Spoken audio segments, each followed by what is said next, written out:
get the video, we will make do with the audio. Thank you, sir. All right.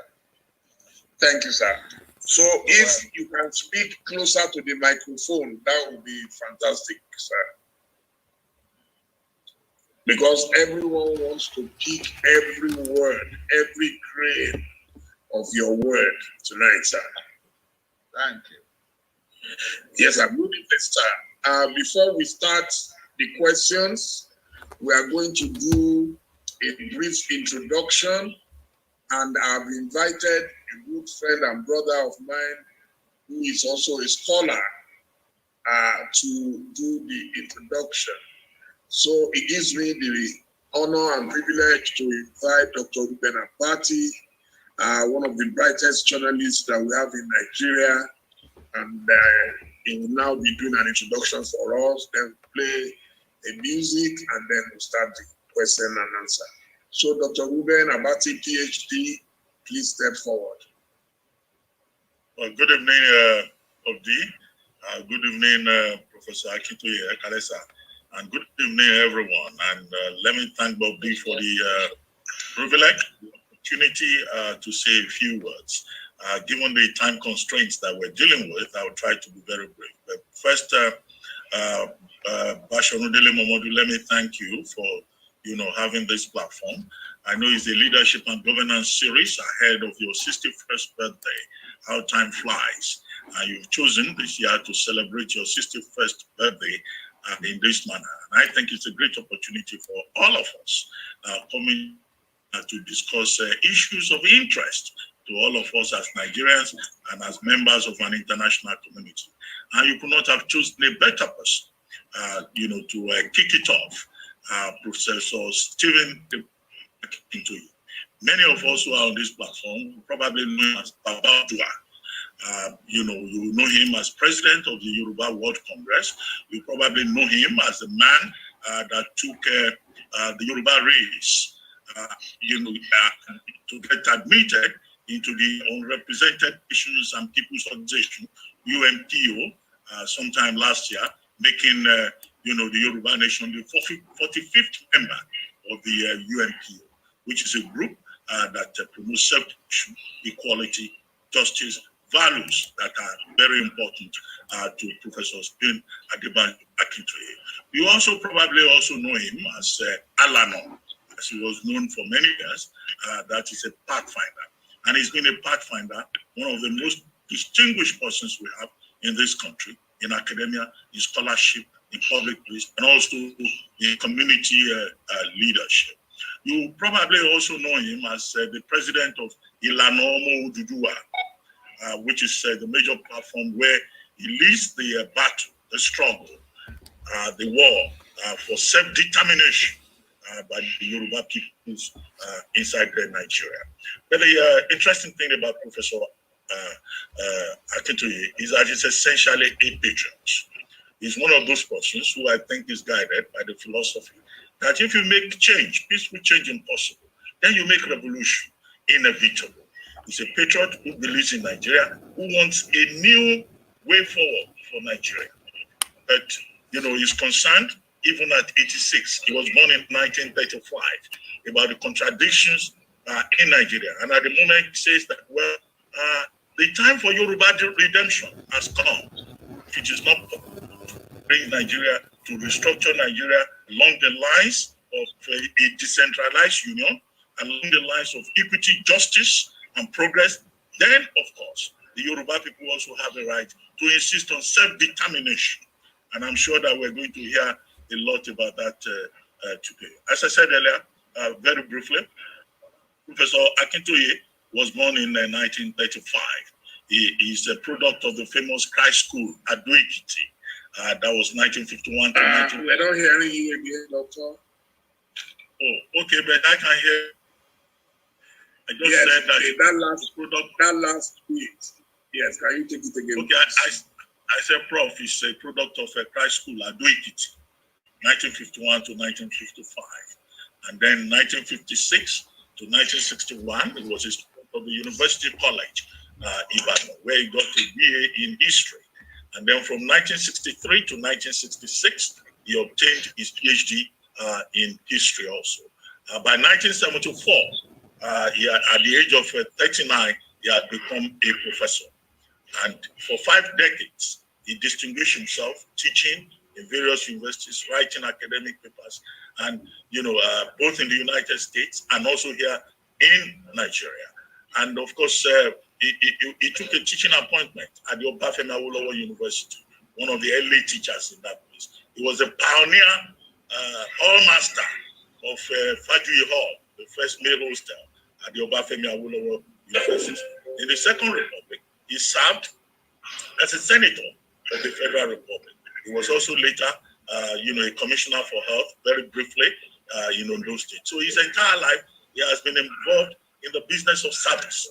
And even at 86 years, it is impressive to see his resilience, his commitment, the energy, the honesty, the forthrightness that he brings to every task to which he puts his hand. So we're truly privileged today to have a distinguished scholar, a distinguished member of our community, a patriot, a man who believes in progress and justice as our guest.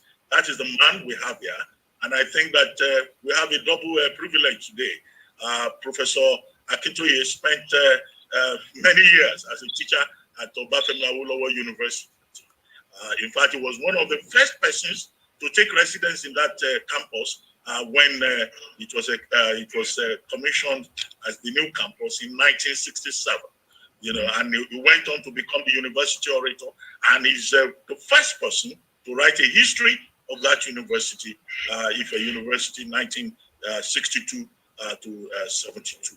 2 of his books are classics in Yoruba history: A History of the Yoruba People and Revolution and Politics in Yoruba Land, 1830 to 1856. So, Professor Stephen Adebanje Akintoye, I said we have a double privilege because our host, Dele Momodu, is also a product of Obafemi Awolowo University.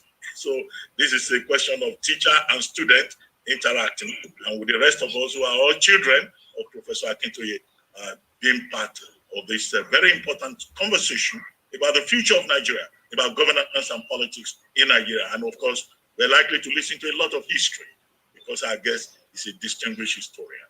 Thank you. Thank you, Dr. Mugen Abati.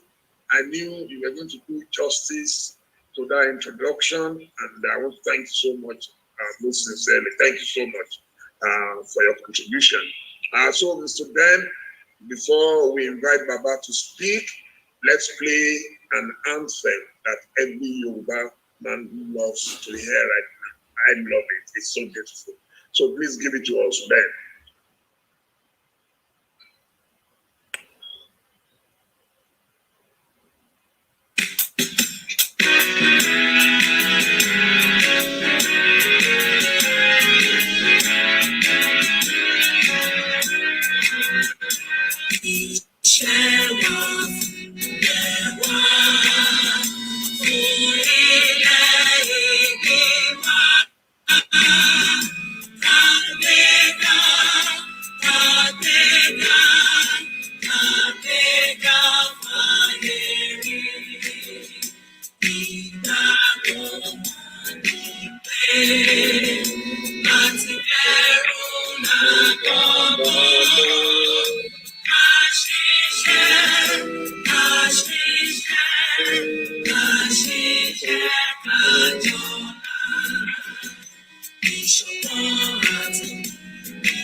Wow. Trust me, that is an incredible composition. That's an incredible composition. So, Baba, good evening, Daddy. Moyikausi. mojúbà àgbà, mojúbà ọmọdé, ẹ ṣé púpọ̀, àpèyìn ẹni jẹ́ wa. The first question I would like to ask Prof is, you are nearer 90 than 80. Why are you still in the struggle? Why are you still in the trenches, sir? Yeah, thank you very much. It's a life orientation. I cannot see evil and just go past by it. I cannot see people suffering and just ignore them. I cannot hear the noise of agony and pain and behave as if I'm not hearing. I was born and raised like that. And then I had, because my grandfather, who was a warrior in the 19th century and gave most of his life to defending his own little kingdom in Ekiti, he was famous for one saying that he had. He used to say,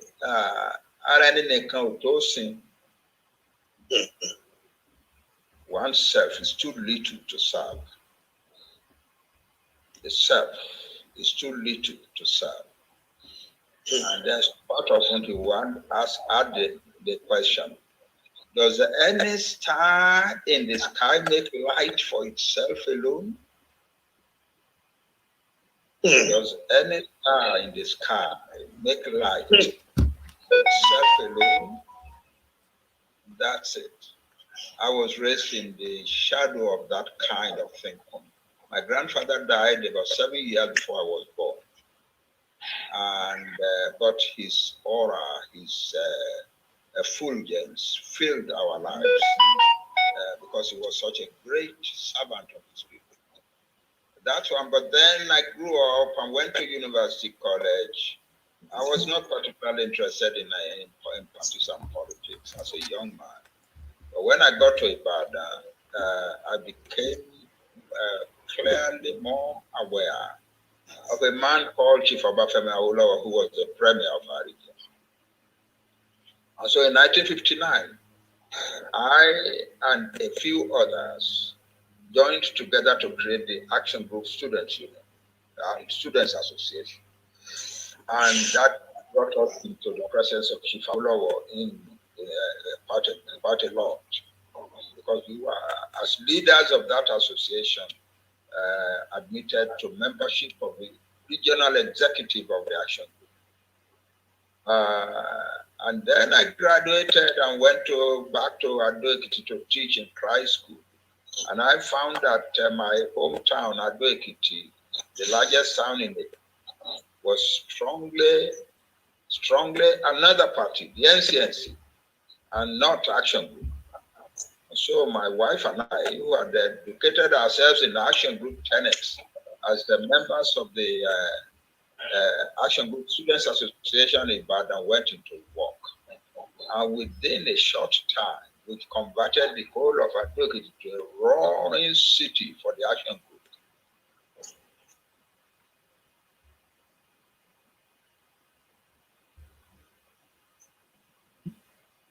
Hello, sir. We can't hear you, sir. Hello, sir. No, but the internet connection.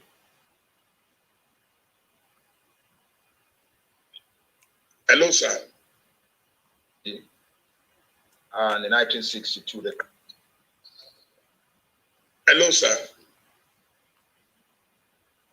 Your line is breaking, sir. Your line is breaking.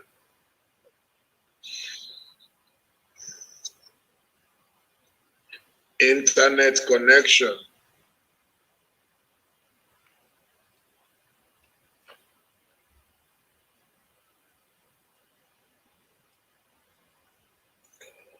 Oh, wow.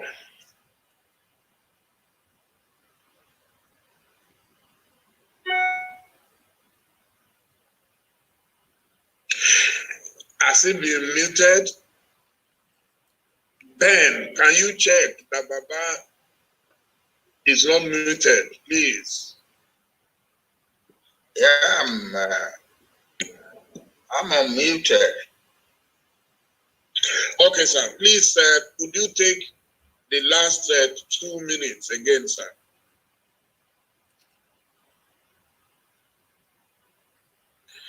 Hello, sir. All right, can you hear me now again? Yes, we can hear you now, sir. Thank you, Daddy. So we revived the Action Group Youth Association in the height of the crisis in the Western region in 1962 to 66. And I became the vice president of the revived Action Group Youth Association, which Ifayo Fasame as our president. And we did a whole lot of things in the Western region in those 3 years while I was a graduate student, still a graduate student in Ibadan. The crisis ended with the coup of January 1966, and I was able to go back to my studies. I completed my studies, and then Chief Awolowo was released. I was one of the first persons to welcome him back. And then he served in the Gawan government and came back. And now here is when I really became involved in serious politics, because he came to Ife and told us, Nigeria has seen evil days. We Nigerians have killed millions of our own countrymen, but Nigeria can start anew. And I propose that you come and join me in making Nigeria start anew. That's how we founded the Unity Party of Nigeria. Most of the intellectual work for the Unity Party of Nigeria was done on the campus of Obafemi Awolowo University. I became chairman of some of the committees that were writing the position papers for the party. And ultimately, I wrote the manifesto of the party. Without my asking for it, I was nominated to contest election to the Senate, and I won quite easily and became a senator. And I saw on the floor of the Senate, Nigeria being very systematically torn apart with greed and corruption. I knew we were in bad time. I knew we were in very, very bad times. And I began to fear for the future of our country. Because under Chief Awolowo, when we were establishing the Unity Party of Nigeria, there was a great deal of enthusiasm for Nigeria. And I was one of the makers of that enthusiasm, at least on the campus of Obafemi Awolowo University. We in Ife used to brag that what we were trying to do under Chief Awolowo's leadership was to build Nigeria to become the black man's world power of modern times. We knew we could do it. And we're here, gentlemen, if we win this election and we are allowed to serve Nigeria, you must all be prepared to work until it hurts. Until it hurts. We were ready to work until it hurts. And until Nigeria became a great country. But it didn't happen. And Nigeria then went on after that, decade after decade, the military rule interspersed here and there by a few years of the civilian rule until the disaster of the Abacha regime came. And large numbers of our people began to flee abroad. I had left before that. I had left because I was sad. I used to say to my friends, I love Nigeria too much to see her die in my presence. I love Nigeria so much that I don't want her to die in my presence. So I left in 1990. The huge crisis started in 1999. It's a miracle that Nigeria survived in those times. And then at the end of it all, somebody had the temerity to strap on Nigeria a constitution that arrogates almost all power in the country to the central government. and that made it possible for an ethnic group that was hunting for it to become the ruler of Nigeria, to become the dictator to all Nigeria, and ultimately to think of conquering the rest of us by sending the supposedly herdsmen. They were not herdsmen. These are not herdsmen. We have always had herdsmen. They have come usually quietly raising their cattle. I was a little child. We used to play. We used to try and play with the cattle that the herdsman was rearing along the road to our farm. And the herdsman was usually a nice man. He would say, look, you small boys, if the cow gets angry and begins to chase you, you cannot run as fast as the cow. And the cow is going to run over you. So you better run away and go to your father's farms. That was the kind of person that the cow had was. He was not a violent person. He was not a destructive person.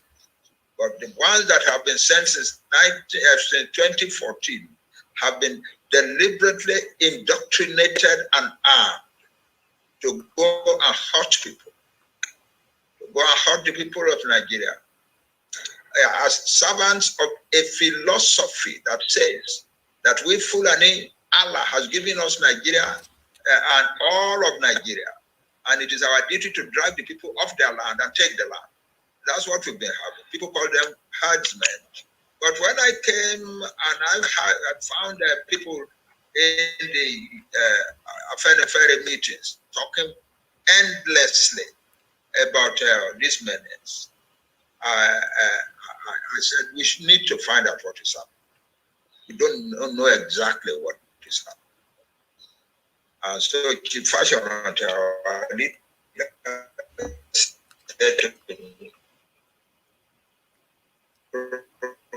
Professor, can you do a research for us on this? I said, yes, I can. And I went out and did the research.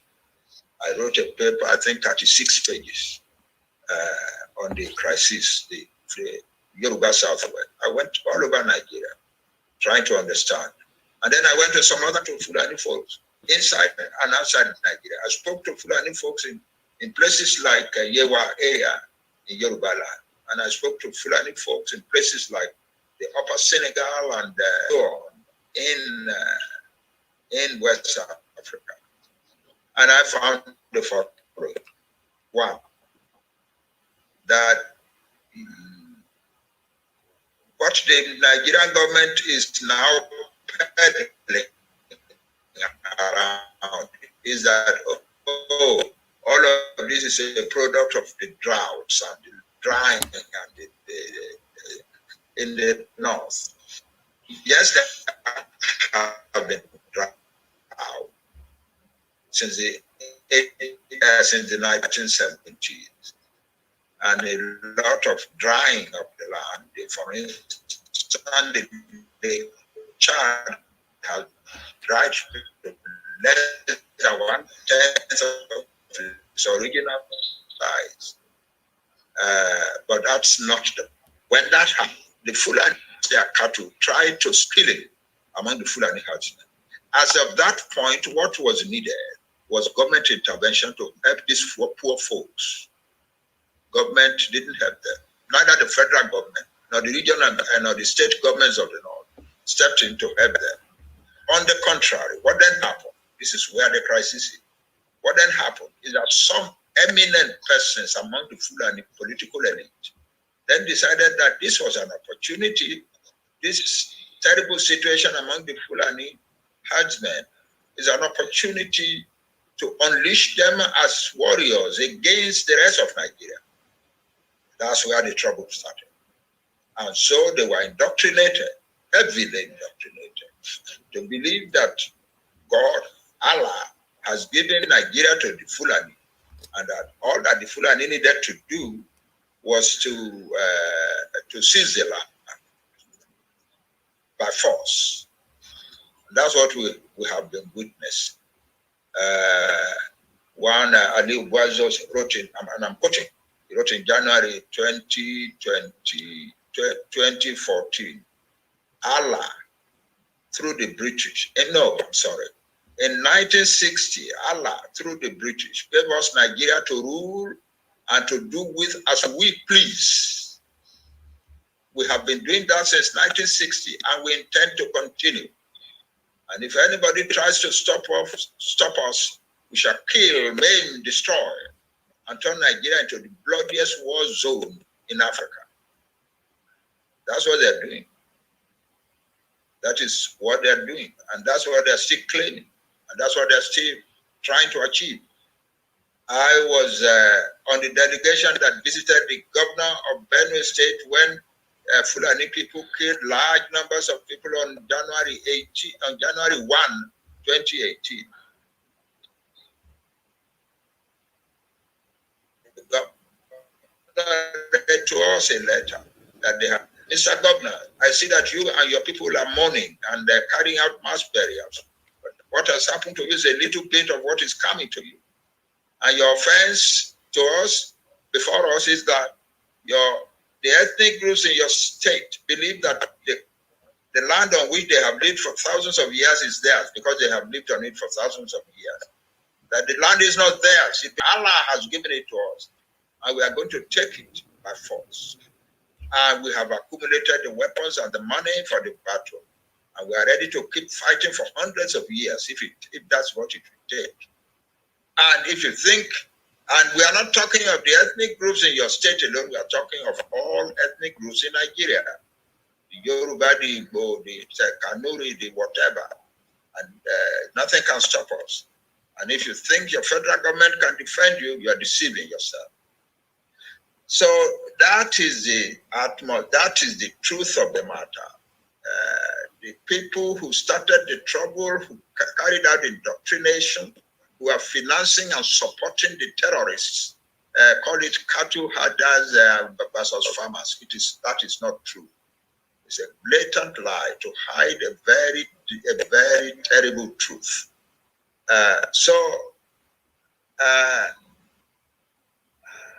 When I came back to Nigeria, I was away for 25 years. I really didn't think I was going to come back to Nigeria.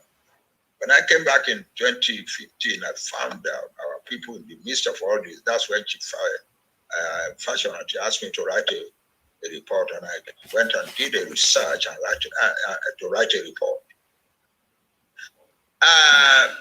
But I wasn't going to do anything more than write a report. And I went about giving lectures, which many people will remember, mostly trying to show the Yoruba people that historically you are a great nation. You are a great nation. You are not inferior to any nation in Europe. At the time that most of Europe was not urbanized, you were already heavily urbanized. I had big cities, walled cities, at short distances from one another, all over your homeland. So you are not a small people. You are a great people. That was the kind of lecture I was giving around. I guess that is what attracted a crowd of young men and women who then said, "Oh, we elect Professor Akintoye as leader." I accepted to serve with them and for them because I had by then become very painfully aware about what was happening to our people. Our youth were going through total disaster. They go to university, polytechnic, whatever, pass out with degrees, sometimes very good degrees, and then walk around for years, 5, 6, 7, 8, 9, 10 years without any work. And our young people were fleeing abroad. And as many were going to drug abuse, into crime, into courts, and so on and so forth. And many impatient ones believed that they could walk across the Sahara Desert to North Africa, somehow get some ride across the Mediterranean Sea and go to Northern Europe. And many of them were dying droves in the at that point, I couldn't take it anymore. At that point, I couldn't take it anymore. That's when I came to the conclusion that what I had been helping people to advocate, which is restructuring of Nigeria, was no longer enough. That what was needed in the interest of humanity was that the Yoruba people should find that should establish their self-determination peacefully, get out of Nigeria and go and take care of themselves the way they know how to build. Because the Yoruba people are essentially a civilization building people. That's the story. Thank you, sir. Thank you, sir, for that very, very, very serious summary of what has led you to your present state of mindset. Will it be right to say you are totally, absolutely giving up on Nigeria as a nation?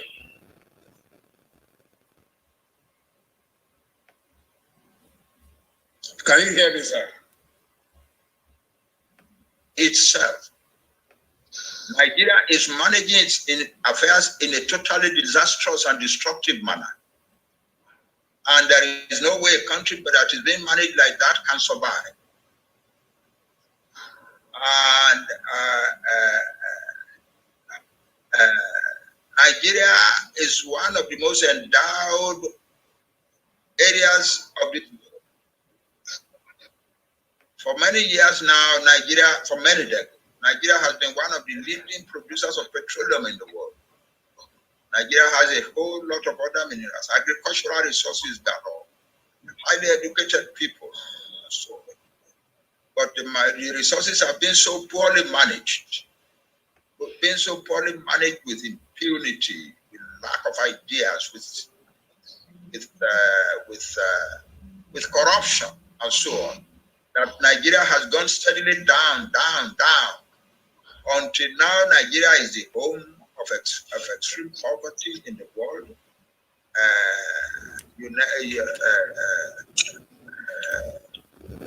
One United Nations agency said that the worst place for a child to be born in the world is Nigeria. The worst place for a woman to get pregnant and try to have babies in the world is Nigeria. The worst place for to do business in Africa is Nigeria, because the rules and the impunity and the degradation of everything makes ordinary business impossible. So Nigeria has become the home of charlatans and business frauds. No country can live like this. The United Nations assessment of Nigeria said 2 years ago or 3 years ago, Nigeria is one of the poorest and most unequal countries in the world. And many people are predicting that by 2030, not less than 50% of all the poorest people in the world will be Nigerians. So it is not a question of giving up on Nigeria, it's accepting the reality and the truth. The truth is that Nigeria has ceased to be a viable country in the world. That's all. And I didn't want, so I thought it becomes a duty of all of us to try and dissolve Nigeria peacefully. And that's why I have championed the cause of Yoruba self-determination to be achieved peacefully in a law-abiding manner. Because we Yoruba are a great nation and a civilized nation, and we must not be contributing to chaos. We don't want Nigeria to break up in chaos, because that will lead to a lot of pain and suffering for a lot of people all over West Africa. So the answer is, let us dissolve this thing peacefully. We have tried, we have failed. And let us accept that we have failed. Let us sit down and negotiate and dissolve it peacefully. That's my position. I've been asked by several international organizations, diplomats, who read what we write. Some of us lament, like, the biblical Jeremiah. Every week we are writing. We don't know if anyone is reading and responding. And the question they all ask is it possible for Nigeria to break up peacefully? Sir, I want you to kindly tell us how you think those who are presently profiting from the madness going on in Nigeria would ever allow Nigeria to break up peacefully.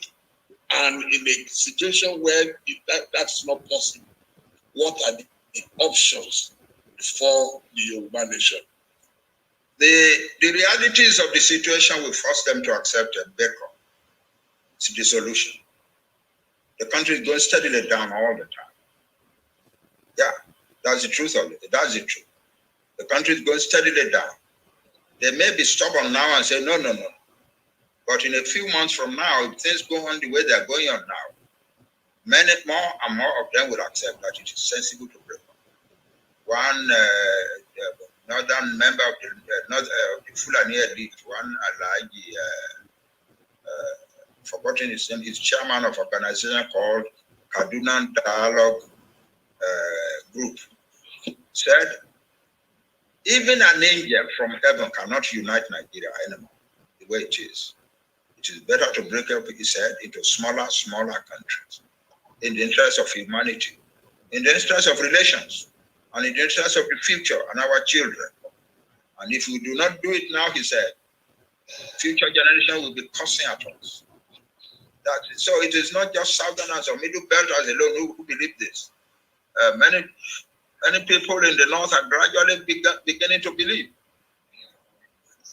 And a group of youth organizations in the North is now clearly demanding dissolution of Nigeria so that Arewa can become a separate and independent country in the world. So it is not as solid as people may think. The solidity, the little solidity that is there is softening, whittling down all the time, day by day. We have now reached a situation in which the government of Nigeria announces, oh, we, federal government, we are not in charge of, it's not our duty to confront banditry, raping, and kidnapping.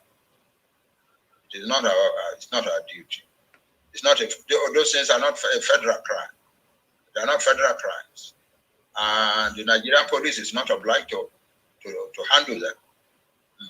That's the Nigerian federal government saying that. Yeah, there is no center anymore. At this point, there's no center anymore. So if people think that the people who are holding on to power now will be in a position to hold on to it in some months from now, they're deceiving themselves. Nigeria is self-destructing, that's all. And those who are in charge of it will learn the truth and accept the truth by and by. And I predict that they will do so very soon.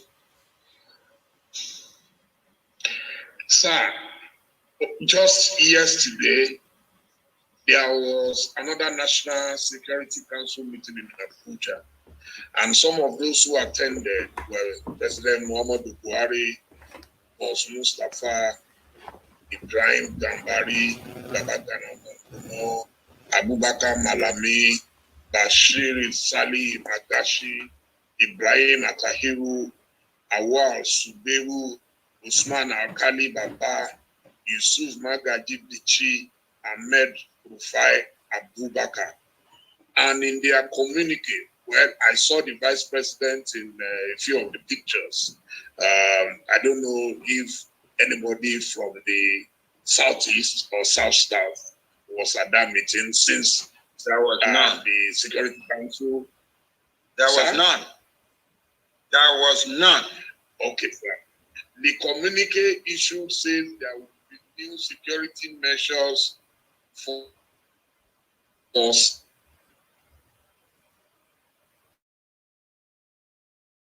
You cannot shave a man's head in his absence. So why do you think the South and the Southeast, where you don't have terrorists, have become more of security concern than the places where the terrorists and bandits reside. You've said it yourself. Oh, you write out the list. It is all northerners, with the exception of the vice president. And there's nobody from the south, there's nobody from the south. And yet, people presume to have the Nigerian National Security Council. No, it is no longer there. We must stop deceiving ourselves. We, the educated people of Nigeria, need to sit down and tell ourselves what we are doing essentially with Nigeria these days is romancing a corpse. There is nothing left. We need to do our people the duty of seeking substance, reality, rather than talking of a thing that has passed that we are still rejoicing about. There is no Nigeria anymore. That's the truth of the matter. That's it. So, by and by, sooner than later, I believe, even the people who are in control now will give up. Will tell themselves it's no use. It cannot be done.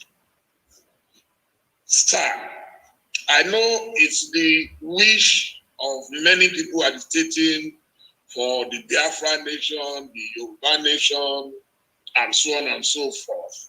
It's the wish that something will happen and happen very quickly.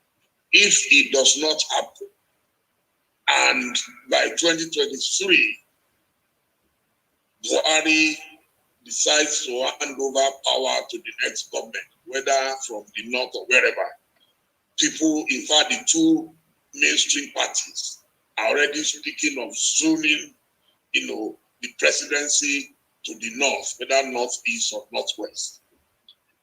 What do you think you and those who believe in your cause will do? I know that Baba Adebanja has said there will be no election, but how do you enforce that? The question people are asking is about enforceability. How would you enforce it? That's number one. Number two, if majority of Yoruba people decide to go for elections, so what would be your position?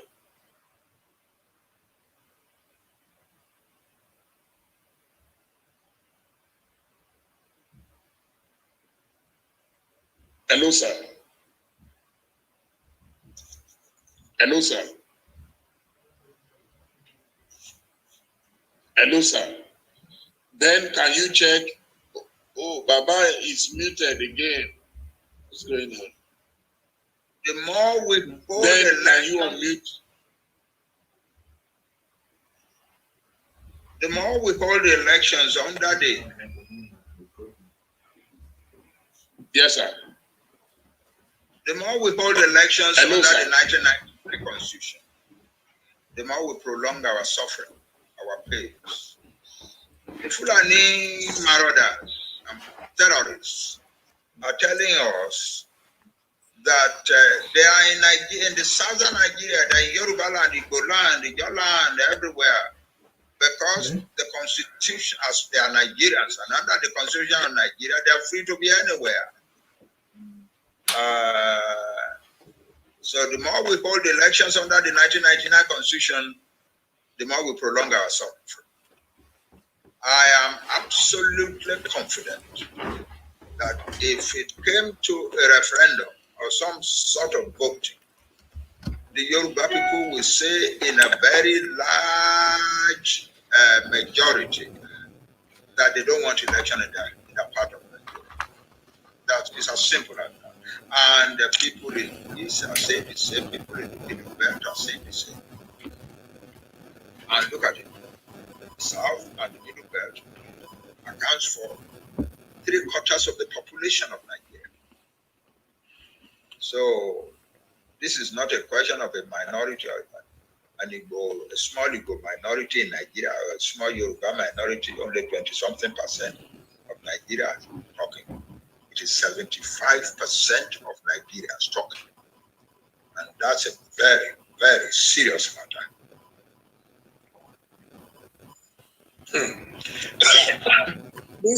Sorry, sir. Bless you, sir. The issue of referendum, this was raised with me when I interviewed Mazin Kanu last year. We spoke extensively about it. Who will conduct this referendum? In our kind of situation, we resort to, in our kind of situation, the most sensible thing is to resort to what other nationalities in the world have resorted to. There are many nationalities that are trying to conduct their own referendum, like the Catalonians in Spain, like the Scots in Britain. In our kind of situation, we think it would be better to persuade the United Nations to come and run our own referendum, the way they did it in Sudan. I believe we can get that done. Do you think the United Nations can put pressure on a government as obstinate as the type that you have in most parts of Africa, including Nigeria?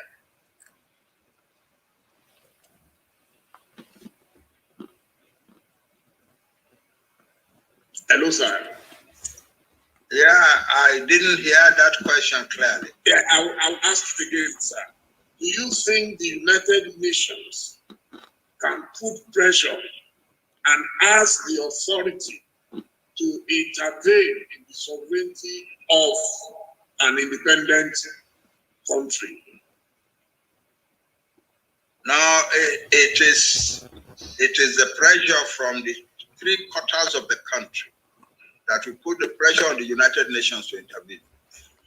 The people running the country may not want it, but the 2/3 will put together such amount of pressure in the world that a lot of people in the world will agree with them, and that will translate to a vote on in the United Nations that will authorize the United Nations to intervene in the Nigerian situation.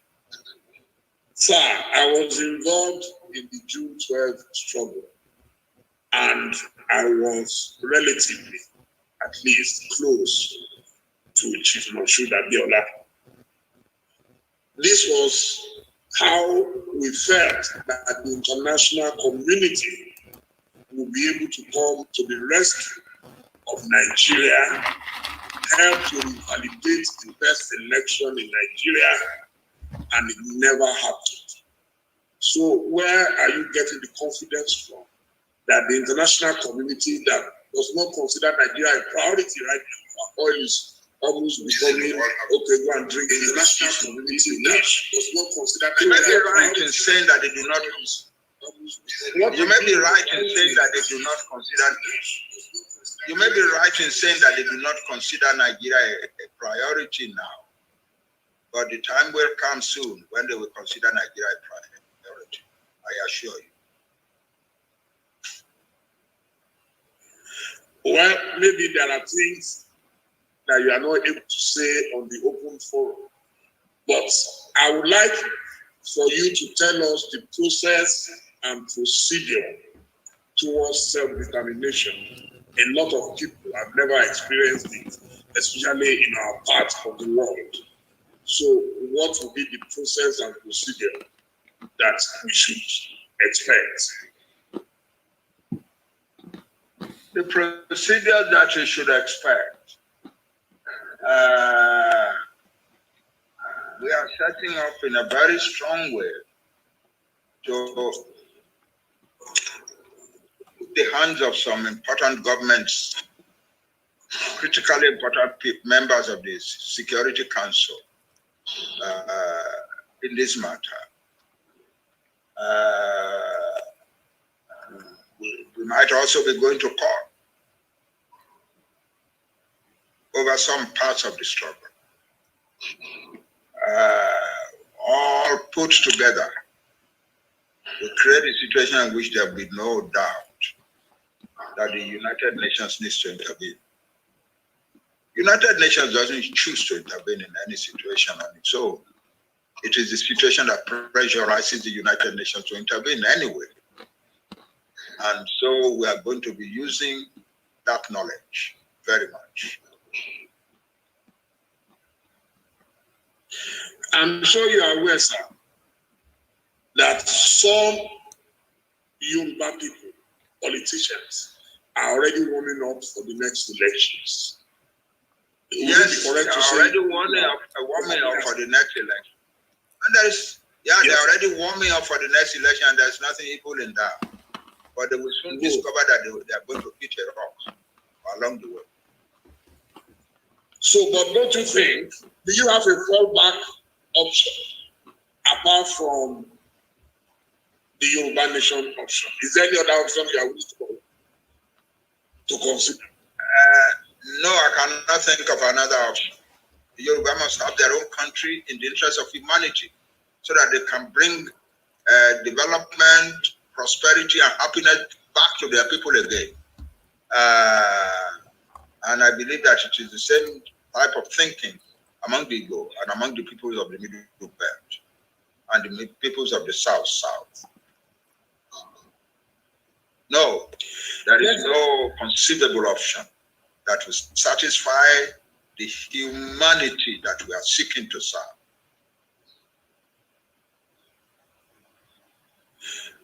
Okay, let's say theoretically,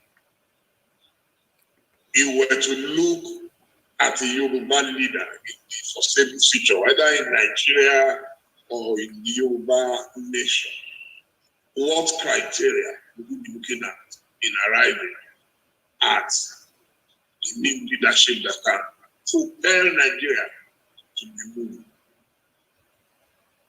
Or propel Nigeria or the Yoruba nation as well? Yes. As you very well know, a situation creates its own kind of leader. And the kind of leader that will lead the Yoruba nation out of the morass and degradation and destruction of Nigeria back into a modern, progressive, and prosperous country that we had briefly in the 1950s. The leadership will emerge. The leadership is emerging. And it is not human beings who start by projecting this one is going to lead us, that one is going to lead us. The leadership will arrive. About that, I have no doubt at all.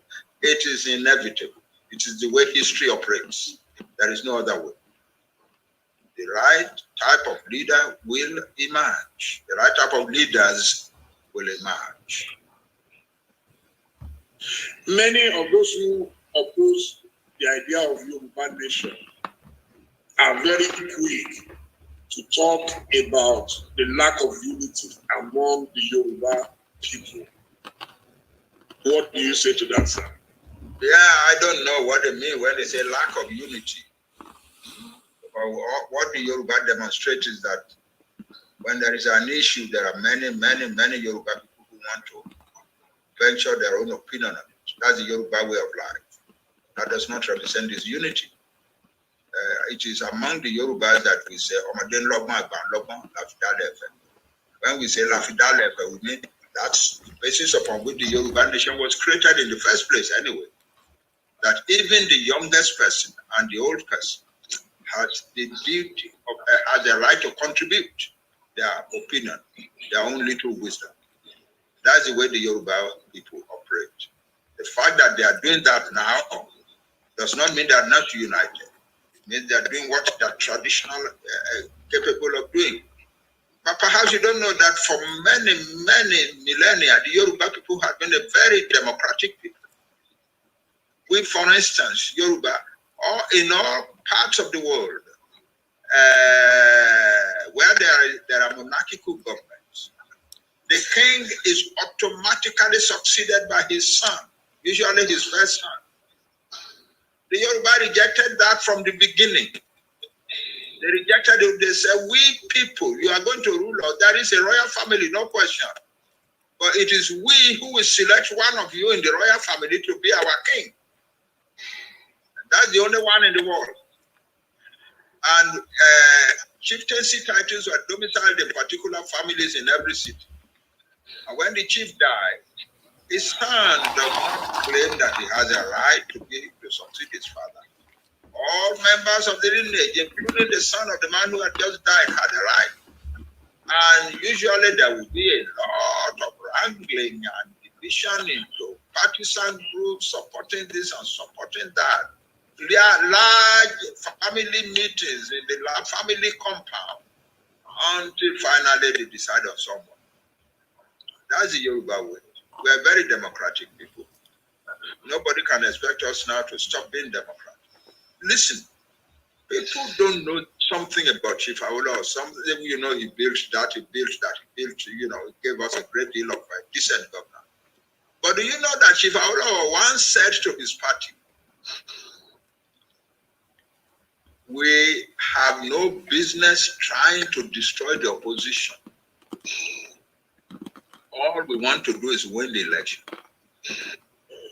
For democracy to be strong in our land, we must make sure that the opposition is strong, so that we who are in government will be afraid of them.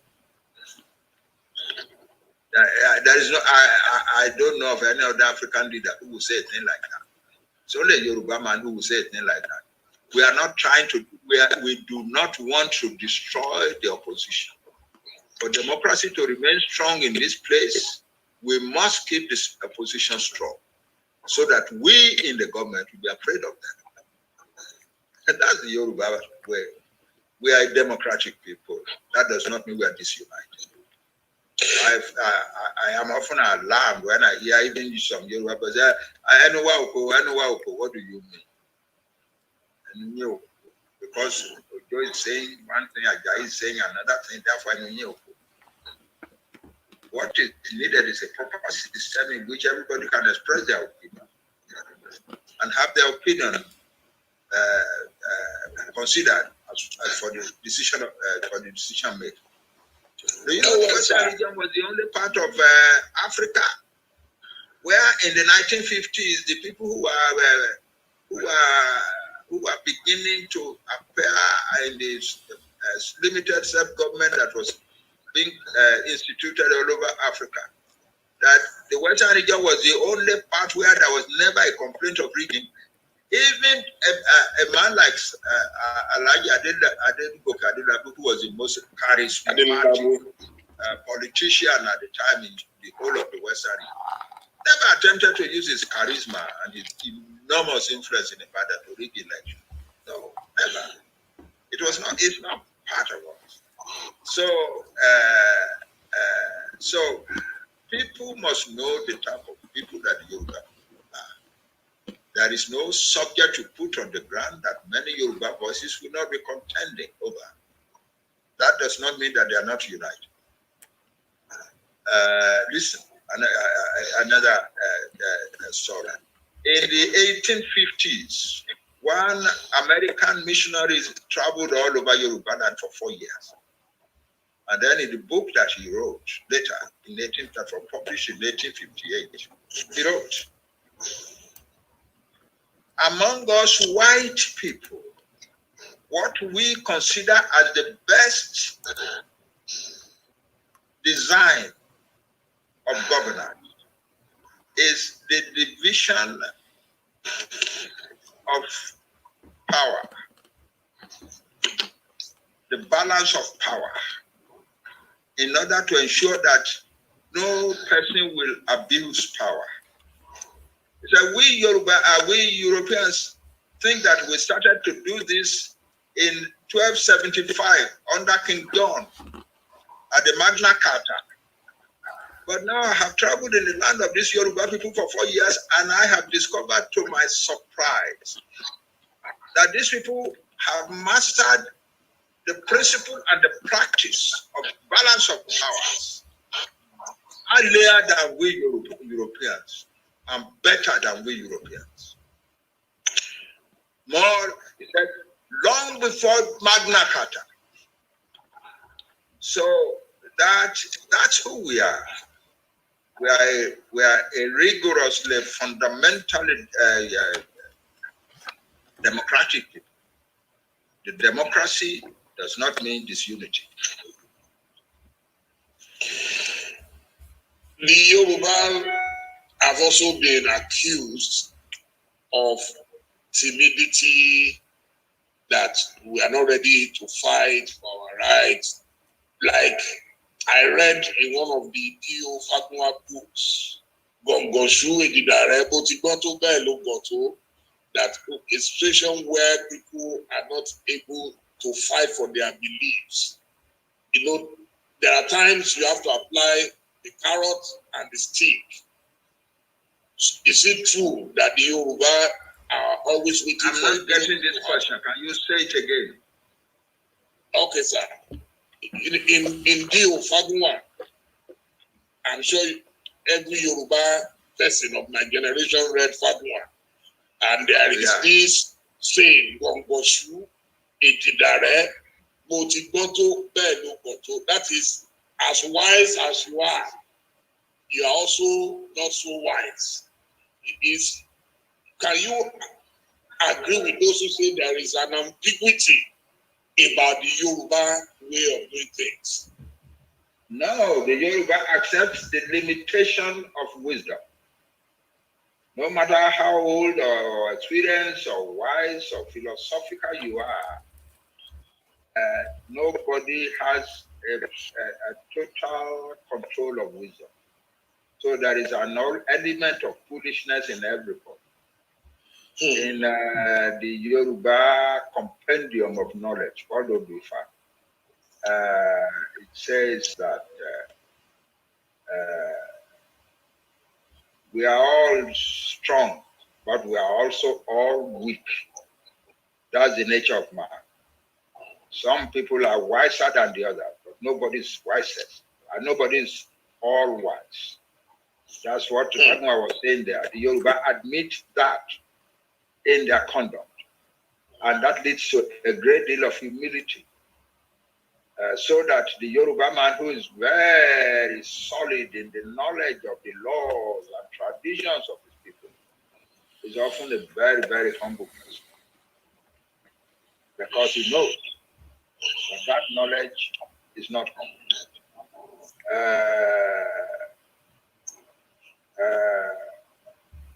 Orunmila is quoted as saying in one place, in one verse, people think that I am wise. I am the wise one. But really not really. Yes, I have some amount of wisdom, but I also recognize that there are things that there are certain types of wisdom I don't have.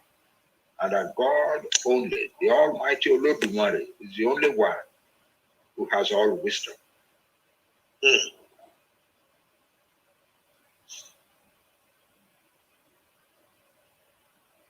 Hello, sir. Hello. Yes, sir. So, well, we are getting to the close of it, but there are still people who are sending in messages to me that they believe it's going to be almost impossible to achieve what you seek to achieve without a fight. How far are you willing to go? Well, whether there will be a fight or not will depend not on the Yoruba people, but on the people who are ruling Nigeria. And if it comes to that, the Yoruba people will be ready. I won't say more than that. Right now, we hear of bandits all over Yoruba land. Do you think our governors in particular, because the situation where we keep saying federal government, I could see that Governor Seyi Makinde went somewhere and he said they are erecting CCTV cameras and think at least someone is thinking in a modern way. So do you think they, on their part, are doing enough to safeguard the lives of Yoruba people? The governors are handicapped when they have taken steps that everybody thought was reasonable and sensible. The federal government has intervened to make it impossible for them to carry out their intention. For instance, look at Amateku. We citizens of the Southwest persuaded our governors to create Amateku, and it was to be a carefully chosen group of young people who are trained, well led, well guided, well commanded, so that their handling of the conflict with the Fulani marauders in the forest will be sophisticated, reasonable, humane. That's different from doing what we were doing before. All our young people go to the bush and defend your father's farms and so on and so on. That's what people are saying. But then we came to a point at which we said, wait a minute, we are Yoruba.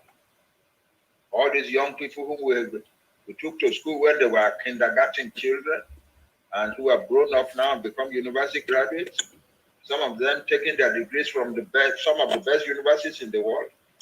We are now telling them to go and run after Fulani marauders in the bush. Is that not foolish? So let us create a unit that is carefully selected, carefully trained, properly led, properly guided, properly commanded, that will do the task for us. We created it. Our governors created it for us, and we were very grateful to them. But then the federal government stepped in immediately to make it impossible to do. So that's the thing. A few weeks ago, Governor Keredolu said all these Fulani marauders who have ensconced themselves in the forests of Ondo State should get out of there, because that's why they came out, to kill, maim, destroy, kidnap, rape, and so on. And the federal government immediately said, no, you cannot do that. You cannot do it by yourself. And another member of the federal government said, no, those people, Fulani people, are in the bush, in the forest, are not under your control. You cannot command them, and so on. So that's the situation. We have a situation in which our governors are usually well-educated and accomplished human beings who know their people, who can rule their people well. But they cannot rule their people well in Nigeria. And that's one of the reasons we want to take our Yoruba nation and run from Nigeria. Sir, some pro-Buhari people have accused you of being an alarmist. Just today, there was a release in which you said the new lockdown is not as a result of COVID, but because government wants to move arms and ammunition and all these things to southern part of Nigeria. Do you have any concrete intelligence or evidence of this, sir? We depend on precedents. In March last year, when the federal government announced a lockdown, there was a sudden upsurge of infiltration of Fulani youth into Yoruba land and into Igbo. So we are operating on the knowledge of what has happened before. We believe very strongly that what is being attempted again is to open the door for a major infiltration of northern military men with sophisticated weapons into the south. That's what the vast majority of Yoruba people believe. Sir, there are too many scary rumors flying left, right, and center. Do you truly believe that the president of the Federal Republic of Nigeria, and that is Major General Muhammadu Buhari, retired, would voluntarily set fire to a country in needs by supporting militants and bandits? I don't know what he will set fire to. I know that he has destroyed Nigeria.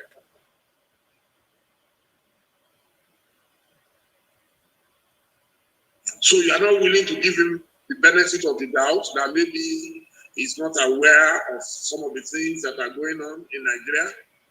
No, I don't see that he deserves the benefit of the doubt.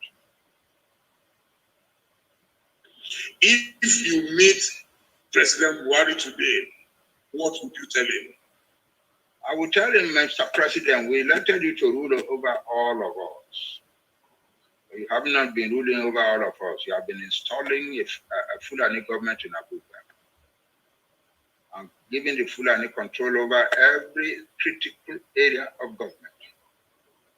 Moreover, your people, your kinsmen have spread all over, killing, maiming, destroying, raping, and kidnapping. And you have not done anything to stop it.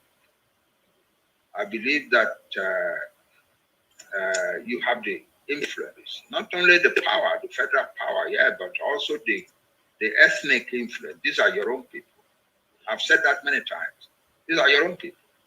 If you had come out when this thing was starting and people were shouting and crying, and you had come out and you said, listen, all these Fulani things must stop.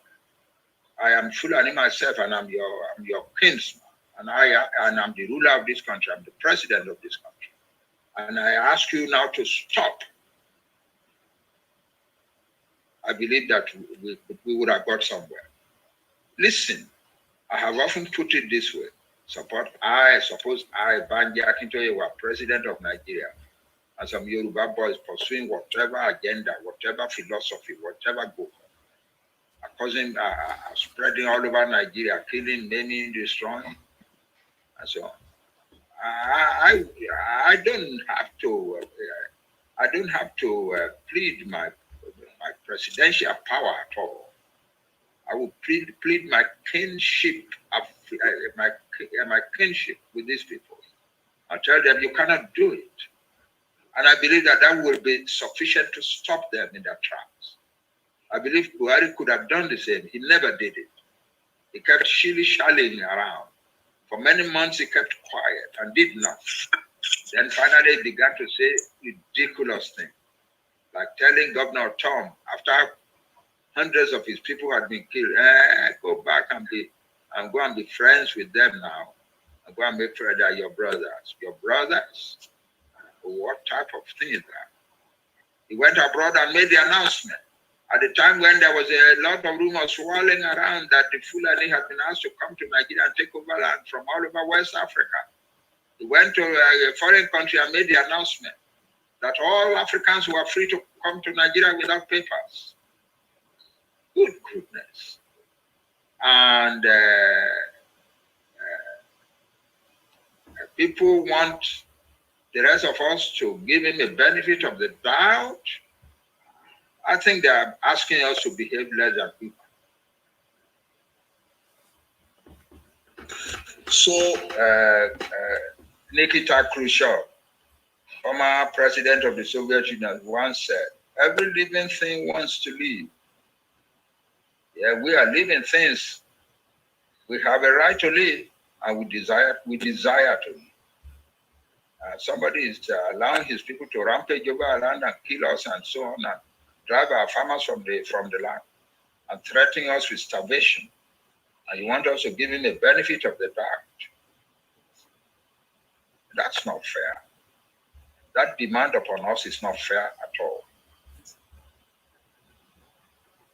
What advice would you give? You have the number 2 citizen in government right now. What advice would you give Professor Yemi Osinbajo as a father figure? Yeah, there was a time when there was a lot of rumor that they were going to remove him or that he was going to get tired and resign. I was one of the people who said to him, stick in there, don't resign. Let them remove you and then we shall see. And that's still my advice now. If should remain. Pardon? That it should remain in government. Yeah, that's what I said then, and that's what I say now. Remain there and let us see them remove it. And then there will be hell to pay.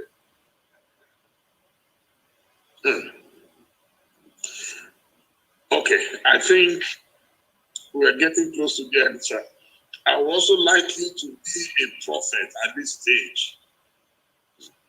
Pardon? What would be, I said, I would want you to play the role of a prophet, sir, at this stage. What would be your prediction to the ambition, the presidential ambition of Yoruba people like Bola Ahmed Tinubu and others that were hearing? At least I know that it seems Tinubu has already crossed the Rubicon. Yes, in normal circumstances, I would easily support any of these Yoruba men who aspire to be president. I would gladly support them.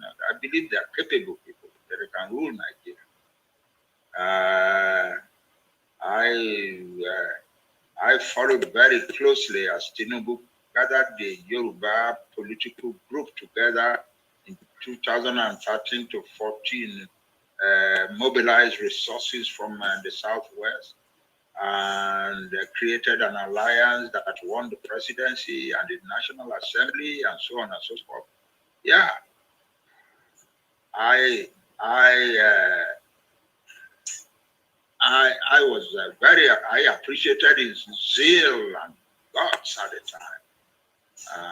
Yeah, and I don't doubt in my mind that Tinubu or any of the younger men in the group would rule Nigeria very excellently. But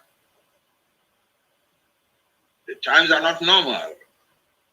We Yoruba people have come to a point at which we are now saying we don't want election anymore in their land under the auspices of Nigeria.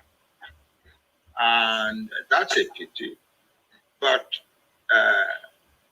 we hope that our leading political leaders will recognize that and respect the wish of their people. If they want to rule a country, that will be a Yoruba country soon, and they could rule it. So that's the situation. Well, on this note, sir, I would like to thank you most sincerely for agreeing to speak with me. As Dr. Ruben Abati said at the beginning, by the grace of God, I'll be 61 on Sunday, May 16, 2021. And I decided that there is no celebration. Happy birthday. Thank you, Daddy. Thank you, sir. You must send some of the cake to me in Nigeria. Oh, well, I don't know. I'm actually... You email it or WhatsApp it. No problem, sir. So, there'll be no party, as a reflection of the mood of the nation. So I decided I'm going to have some special interviews. I appreciate you for that. 2 days. Tomorrow we would have Mr. Femi Falan on SAN. On Friday we will have Dr. Olisa Agbakuba, SAN. Then on Saturday we will have Senator Shehu Sani. And we have a lot of lineup coming in the next 1 week by the grace of God. And we've just felt that our Father should speak to us. And I will call on Dr. Ruben Abati to please help us conclude this session. I hope Dr. Abati is on standby. Thank you, Daddy. May the good Lord continue to serve you for us, sir. Thank you, sir. Thank you. Thank you very much. May the Lord Dr. Abati. lift you. Thank you, Daddy. Thank you, sir. Thank you, sir. Dr. Ruben Abati, are you there? Ben, can you please let Dr. Abati in?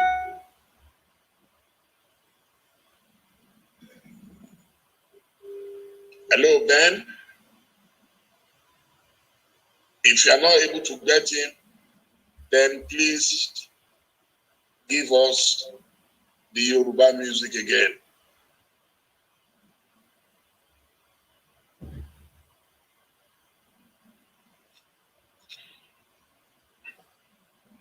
Then please give us the music.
Thank you. Dr. Ruben Abati just informed me that he's still in.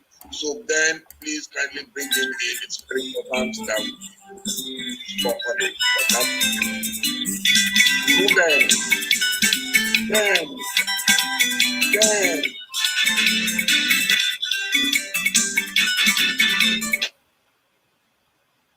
Please readmit. He's in. He is in. He is there.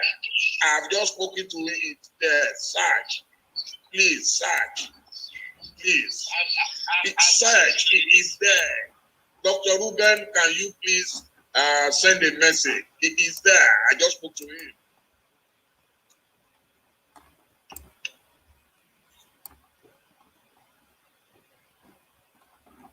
Dr. Abati, could you please send a message or raise up your hand or something? I saw him just now and he just phoned me.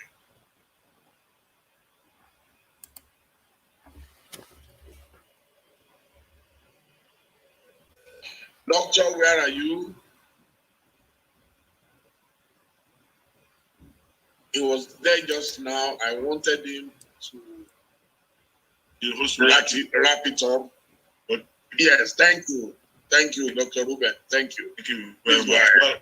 Well, on behalf of every one of us who participated in this, I'd like to thank Professor Stephen Adebanji Akitoye.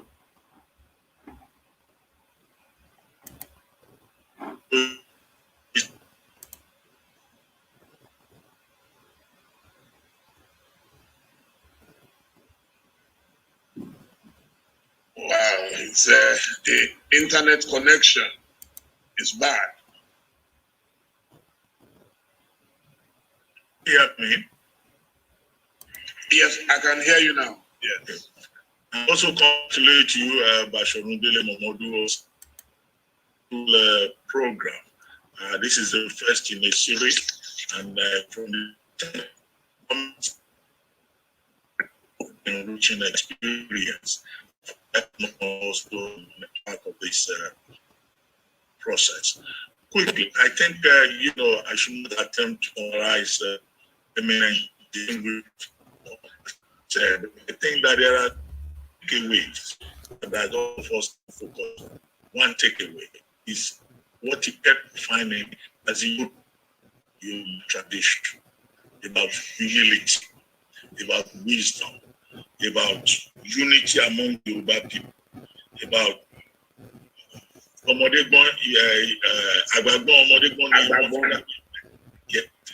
the kind of philosophy, emphasizing Yoruba tradition, culture, and the Yoruba standard, which I think is something that many young Yorubas these days do not seem to understand.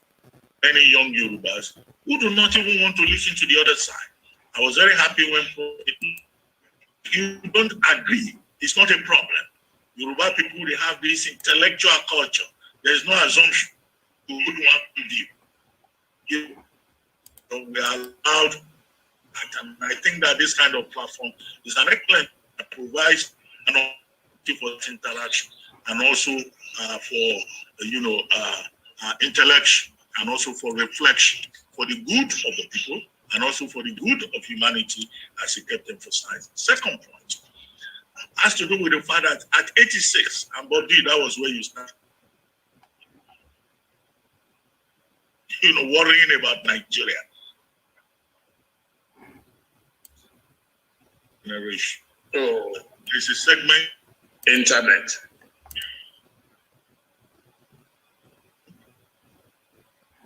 The internet. The people, can you? Dr. Abati, we are having difficulties hearing you. Oh my. Okay, we can hear you now. Please go on. Okay. I was just going to say that there's also Dr. Abati. I was also saying that there is a lesson we can learn from the example of Professor Adebanje Akintoye. At 86, he's still fighting for the community. He's still fighting for the country. He's still thinking about the future. And that for us, means that we should not give up. Nobody should give up. Somebody is telling me to turn off the audio, the video. How do I do that now? No, I don't think that has anything to do with it. Don't worry, it's your internet. Just go on, please. Okay, I was thinking that please if I go turned off the... Okay, but no, I don't think so. Yes, we can hear you now. Okay, so I was also talking about his example, the fact that at 86, he has not lost hope. The third major point, and I think we can also take away, is this point about self-determination. Well, everybody may not agree with it because he was saying, oh, we have to take our Yoruba nation and run away from Nigeria. Well, maybe there are other options. Maybe there are no options. But as I said in the introduction, Professor Akintoye is basically a patriot. He believes in the idea of Nigeria. You can see all those always principles. That you have in him somebody who has seen that Nigeria has failed to work. And if Nigeria has failed to work for the good of the people of Nigeria, maybe it's better for the union to be decentralized. And I think that is a point that we can continue to converse about. Fourth point, which I think is also an important takeaway, is his disappointment with the present administration, the Buhari administration, and what he described as a Fulani project, the Fulanization of Nigeria. I believe that it's possible to continue to have a conversation along those lines. And to raise one question, how come everybody has been president in this country, now we have reached a climax that everybody is talking about decentralization? Because there is insecurity, because nobody is safe, because there are problems. So I think that this is a conversation, Dele Momodu, that should be widely circulated on all platforms. And I believe that persons who did not join us this evening would find a lot that they can get from it. And if it is possible to transcribe the full text and to circulate that full text, widely for the benefit of others who can benefit from the wisdom and the insights of Professor Adebanje Akintoye.